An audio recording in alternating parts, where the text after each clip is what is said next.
Hari Om.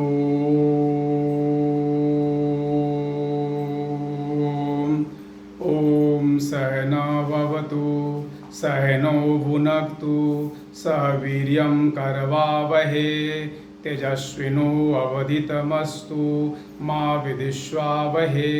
Om Shanti Shanti Shanti. Hello everyone, myself Santosh Chaube. Good evening to all of you. Today we shall discuss about the causes of the grief, agony and frustration in the life of humankind. आज की class में हम पढ़ने वाले हैं कि मानव का जो दुख है, उसकी जो पीड़ा है, उसकी जो कुंठा है, उन कुंठाओं के पीछे कारण क्या है। ऐसे तो मैं बताना चाहूँगा कि इसमें बहुत सारे कारण गिनाए जा सकते हैं, लेकिन मुझे जहाँ तक लगता है कि each and every individual in this world are slave of one और अदर काइंड ऑफ एडिक्शन। जो आज का इंसान है, इस आज की दुनिया के लगभग सभी इंसान किसी न किसी प्रकार से आदतों के गुलाम हो गए हैं, और इन आदतों की जो गुलामी है वो इंसान को दुख पहुंचा रही है। हम लोग इस पर बातें करेंगे। मैं आपको कुछ कविताओं के माध्यम से, कुछ कहानियों के माध्यम से इस पर चर्चाएं करने वाला हूं। देखिए, मेरे जीवन का जो अनुभव रहा है, उस जीवन का अनुभव को मैंने जो अनुभव को मैं चाहता हूँ कि अपने विद्यार्थियों तक इसको शेयर करूँ।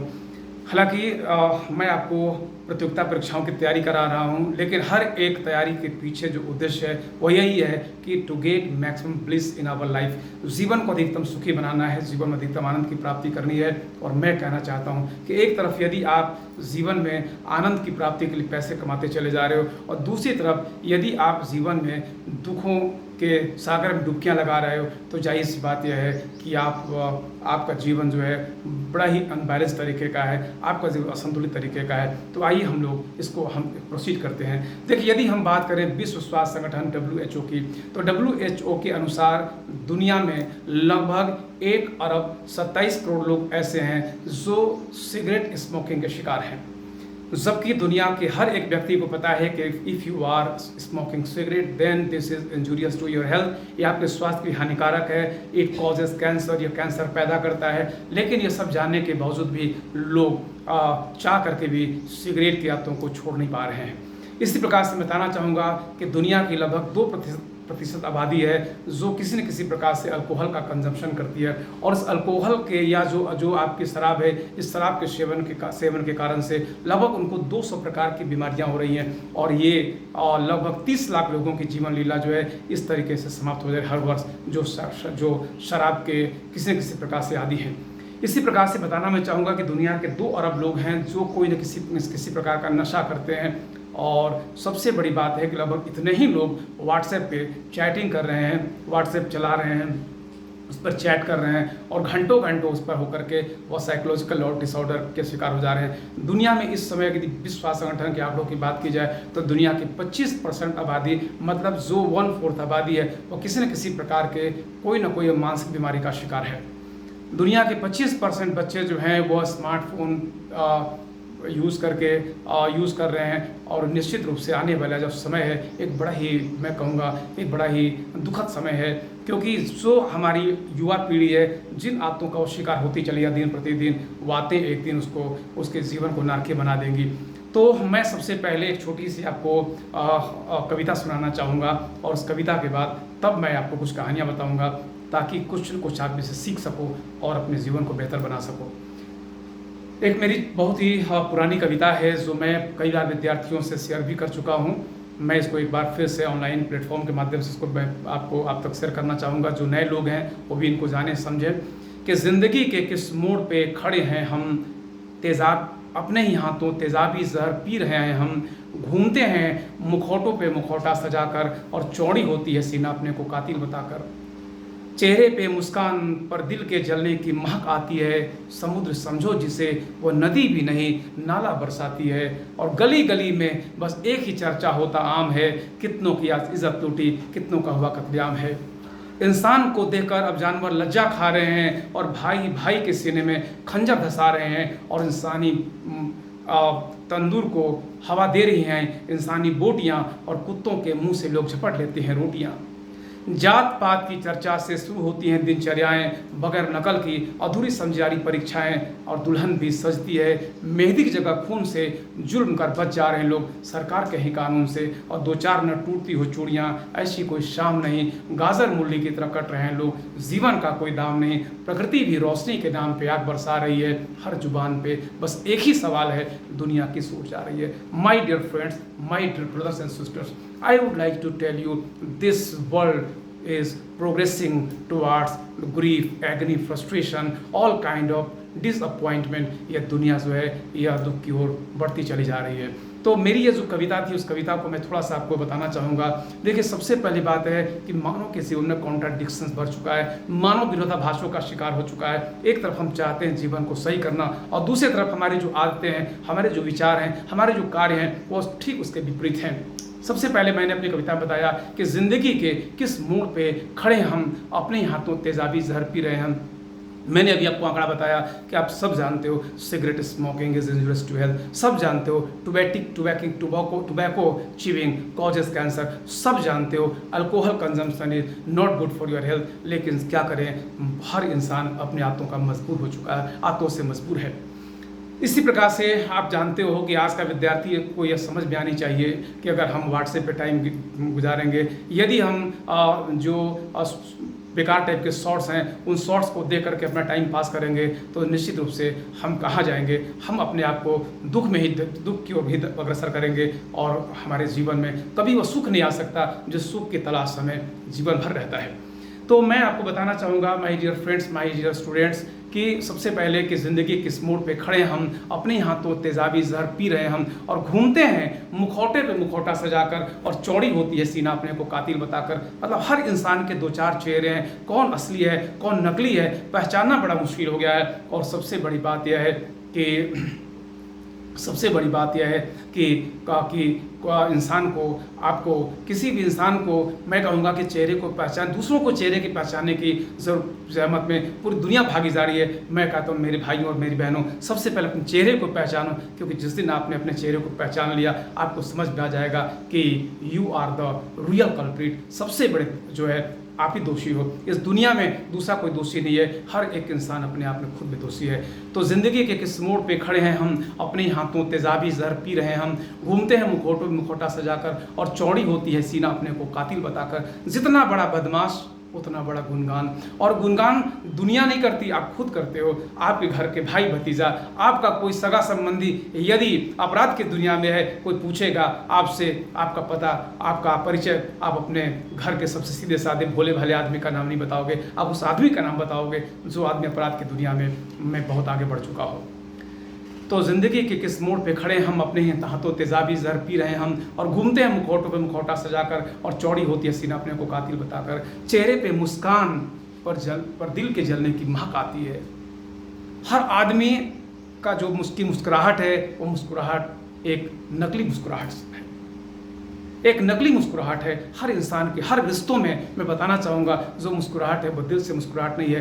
कोई आपके सामने आए, लगे इसको गले लगा लो, जब आपको लगने लगे कि यह आपके दिल के अंदर समा जाए, जब आपको लगे कि इसके ज़िंदगी का दुख जो है वो मेरा ही दुख है, तो समझो आप किसी से प्यार करते हो। अन्यथा मुस्कुरा भर देने से कोई मतलब निकलता, ये मुस्कुराहट जो है नकली मुस्कुराहट है। तो चेहरे पे मुस्कान पर दिल के जलने की महक आती है, और समुद्र समझो जिसे वो नदी भी नहीं नाला बरसाती है। लगता है कितनी महान हस्ती है, कितनी महान शख्सियत है, लेकिन ज़िंदगी में झांक कर देख लो, आपको उसके जिंदगी में सड़न महसूस हो जाएगी, सड़न आपको समझ में आएगी, और उसके जीवन से आपको घृणा हो जाएगी। लेकिन मैं बात कहना चाहता हूँ, किसी भी जिंदगी, किसी भी दुनिया में किसी अन्य इंसान को देखने की जरूरत ही नहीं है। आप अपने जीवन को देखो।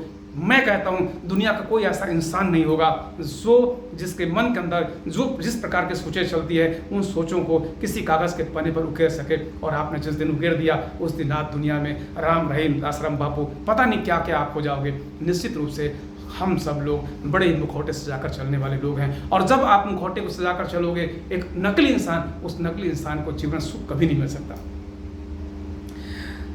इंसान को जात पात की चर्चा से शुरू होती हैं दिनचर्याएं, और बगैर नकल की अधूरी समझदारी परीक्षाएं, और दुल्हन भी सजती है मेहंदी की जगह खून से।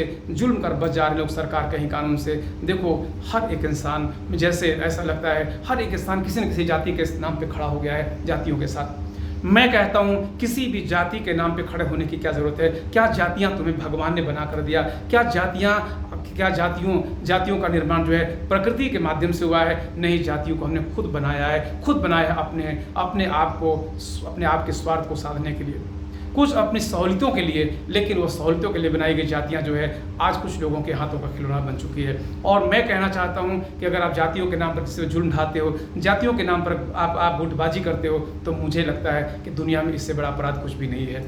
तो जात पात की चर्चा से शुरू होती हैं दिनचर्याएं, और बगैर नकल के अधूरी समझाई परीक्षाएं, और दुल्हन भी सजती है मेहंदी के खून से। जिसकी 2-4 बेटियां हैं, समझो वो जिंदा जीते जी मर गया। वो इंसान आपको पूरी ज़िंदगी जो है वो कमा करके कमाने में लगा रह जाता है कि मैं अपनी बेटियों की शादी करूँगा। लेकिन मैं एक बात कहना चाहता हूँ, अगर वही बेटियाँ अपने घर की दहलीज को पार करके कोई लड़के को देख लेती है तो इसमें क्या हर्ज है?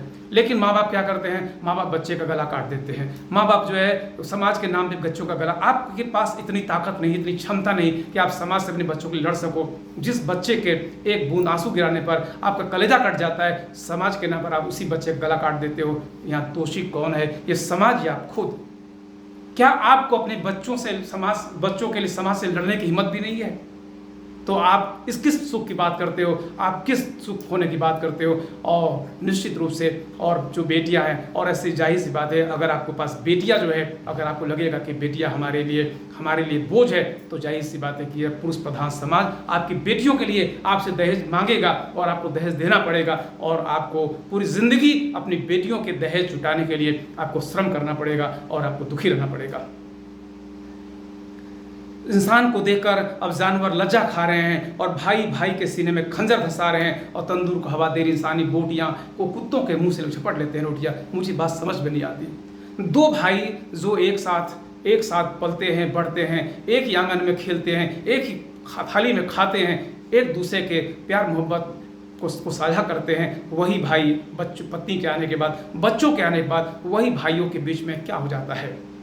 उनकी सोच क्यों बदल जाती है? भाई के बच्चे हो जाते हैं, अपने बच्चे क्यों हो जाते हैं? क्यों भाई का बच्चा तुम्हारा बच्चा नहीं होता, और तुम्हारा बच्चा भाई का बच्चा क्यों नहीं होता? मैं कहता हूँ ये आपकी जो बुनियादी सोच है ना, ये बुनियादी सोच आपकी ज़िंदगी को आपकी ज़िंदगी को जर्जर कर चुकी है। आपके ज़िंदगी को वो उसने ऐसा तार कर दिया है कि ज़िंदगी भर आप इसी सोच को धीरे में पड़े रह जाते हो, और एक दिन ये आपकी इंजन बंद हो जाती है, और आपका जीवन समाप्त हो जाता है। इसलिए मैं कहता हूँ अपने आदतों को बदलो, ये आदतों की गुलामी करना बंद कर दो, क्योंकि दुनिया में आप वही कर रहे हो जो दुनिया कर रही है। दुनिया की देखा देखी करने में जो इंसान है, वो इंसान अपने जीवन को दुखी करता चला जा रहा है। आइए मैं आपको कुछ छोटी सी कुछ 1-2 कहानियाँ सुनाता हूँ, शायद आपको कहानियों से कुछ न कुछ सीखने को मिल जाए।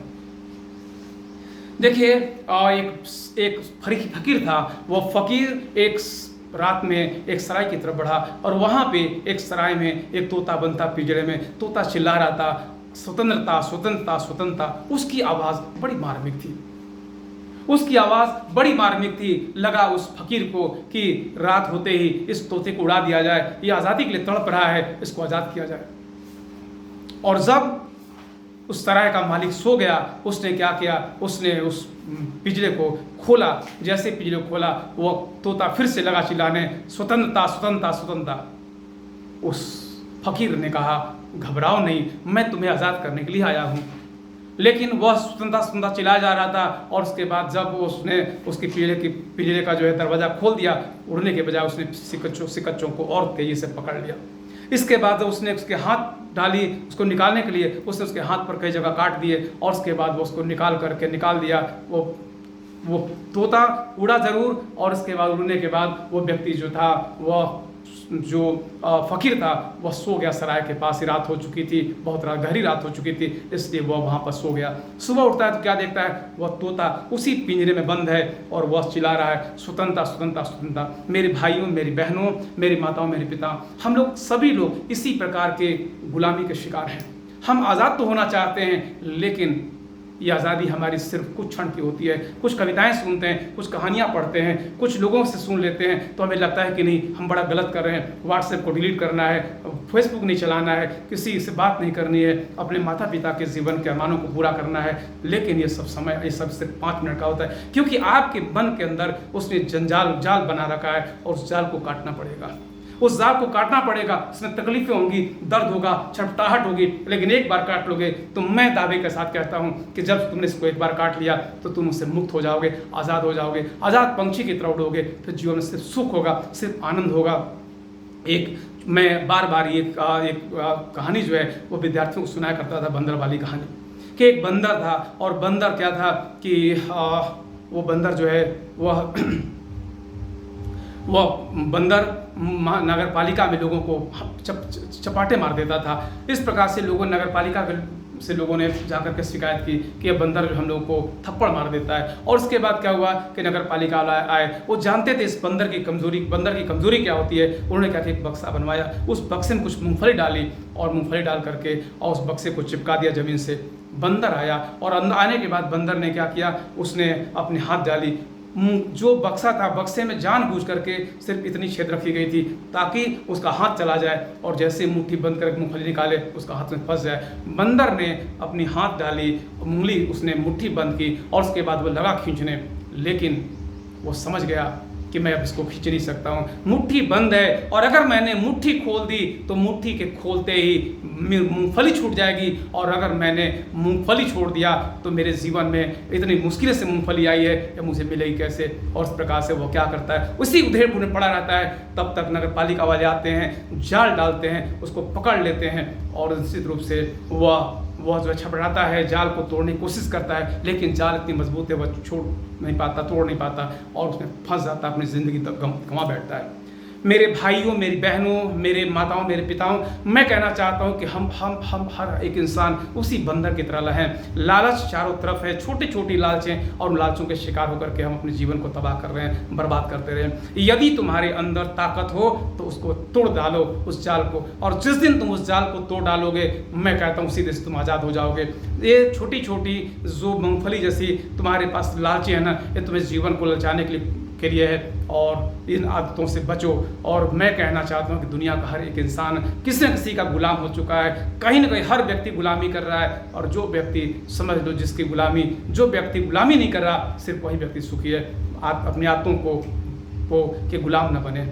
इसके लिए उपाय बस यही है, दृढ़ इच्छा शक्ति। जिस दिन तुम दृढ़ इच्छा शक्ति कर लोगे, जिस दिन तुम्हारा डिटर्मिनेशन आ जाएगा, जिस दिन जीवन को सही समझ लोगे कि जीवन में जो मैं कर रहा हूँ वो गलत है और यह हमेशा आगे बढ़ता ही जाएगा। जिस चीज़ को हवा दोगे, जिस को खिलाओ पिलाओगे, उसी की अभिवृद्धि होगी, किसी और की अभिवृद्धि नहीं होनी है। अगर सोचोगे कि रात भर चैट करेंगे और सुबह पर पढ़ाई कर लेंगे, ये संभव नहीं है। सोचोगे कि रिश्तेदारी भी मेंटेन कर लें, समाज भी मेंटेन कर लें, लोगों को खुश भी कर लें और पढ़ाई भी कर लें, यह होने वाला नहीं है। आप सोचोगे कि मैं बहुत सारे फ्रेंड भी रख लूं और बहुत सारे जो है मैं नशा भी कर लूं और उसके बाद पढ़ाई भी कर लूं, ये नहीं होने वाला है। सिर्फ वही होगा जो तुम करोगे, जो करना चाहते हो वो करोगे तब होगा। और निश्चित रूप से आपके जीवन में, विद्यार्थी जीवन में सिर्फ एक ही नशा होना चाहिए और नशा है पढ़ाई। और जिस दिन आपने पढ़ाई का नशा पकड़ लिया, मैं कहता हूँ दुनिया का हर एक एडिक्शन आपका छूट जाएगा। क्योंकि कोई भी एडिक्शन, दो एडिक्शन साथ नहीं चलते, दो नशा साथ में नहीं चलता। नशा सिर्फ एक चीज़ का होता है और जिसको एक चीज़ की नशा लग गई वो नशा दुनिया में कभी उतर नहीं सकती। पढ़ाई का नशा करो मेरे विद्यार्थियों, और जिस दिन तुमने पढ़ाई का नशा कर लिया उस दिन तुम्हारा जीवन बहुत सुखद बन जाएगा। और मैं एक बात जरूर कहना चाहूँगा, दुनिया बड़ी तेजी से बदल रही है, इसलिए आने वाले दुनिया में आने वाला जो समय है, ये समय बड़ा विकट होगा। इसलिए मैं कहना चाहूँगा हर एक विद्यार्थी को कंप्यूटर सीखना चाहिए और एक विद्यार्थी को अंग्रेजी सीखनी चाहिए। दो चीज़ें आप ज़रूर अपने जीवन में रखो। आने वाले समय में जो इस प्रकार से आपका चैट GPT आ गया, GPT 4 आ गया, जिस तरीके से जो इंफॉर्मेशन टेक्नोलॉजी है जैसे इंसान पर हावी होती चली जा रही है, अगर आप उस समय के साथ में थोड़ा नहीं पग से पग मिला के चलोगे तो आपके जीवन में कुछ न कुछ प्रॉब्लम आ सकती है। लेकिन मैं कहना चाहता हूँ कि जिस इंसान के पास डिटर्मिनेशन है, जिस इंसान के पास इच्छा शक्ति है, उसको कोई हरा नहीं सकता। उसको जीतना ही है हर एक कीमत पर। तो मैं अपनी इस बात को यहीं पर ख़त्म करता हूँ और मैं समझता हूँ कि कुछ न कुछ आपको इससे सीखने को ज़रूर मिला होगा। आप लोग खूब पढ़ाई करिए और मैं आप लोगों के साथ हूँ। देखिए, मैं इंग्लिश की क्लास, आज मेरी इंग्लिश की क्लास थी लेकिन मैं इस क्लास को कर लूँगा। मैं इंग्लिश की क्लास, मैथ्स की क्लास, GS की क्लास, जो क्लासेस चला सिर्फ उन विद्यार्थियों के लिए है जिनका किसी कारण से सब कुछ छूट गया, जो बिल्कुल नहीं पढ़ पाए। मैं 0 से पढ़ाऊँगा और आपको मैं यकीन दिलाता हूँ कि आपने अगर सारे क्लास को फॉलो किया तो निश्चित रूप से आपको आप ये नहीं शिकायत कर पाओगे कि किसी अभाव के कारण से, किसी दुख के कारण से मैं पढ़ नहीं सका। मैं कहता हूँ कि मैं इस प्रकार से आपको पढ़ा दूंगा कि जैसे कि 2, 3, 4 क्लास के बच्चों को पढ़ाया जाता है, और 2 आपके साल से लेकर 2 साल के बीच में आपकी पूरी तैयारी इतनी अच्छी तरीके से मैं करा दूंगा, लेकिन थोड़ा समय लगेगा। और मेरी भी एक पूरी आदत है, मैं भी एक आदत का शिकार हूँ, बताना चाहता हूँ, घूमने टहलने की मुझे बहुत बुरी आदत है। मैं इस पर भी विजय पाना चाहता हूँ, और निश्चित रूप से मैंने प्रण कर लिया है कि मैं थोड़ा घूमूंगा टहलूंगा ज़रूर, लेकिन सिर्फ उस समय जब बच्चों की छुट्टियाँ होती हैं। मतलब साल में जब 6 महीने साल में जो है वो 10 दिन 20 दिन घूमने का के लिए बहुत ज़्यादा समय है। समय बहुत महत्वपूर्ण है, और ईश्वर ने यदि आपने कुछ दिया है तो समाज को दो, क्योंकि इसी में तुम्हें तुम्हारे जीवन का सुख है। Thank you very much everyone. नमस्ते।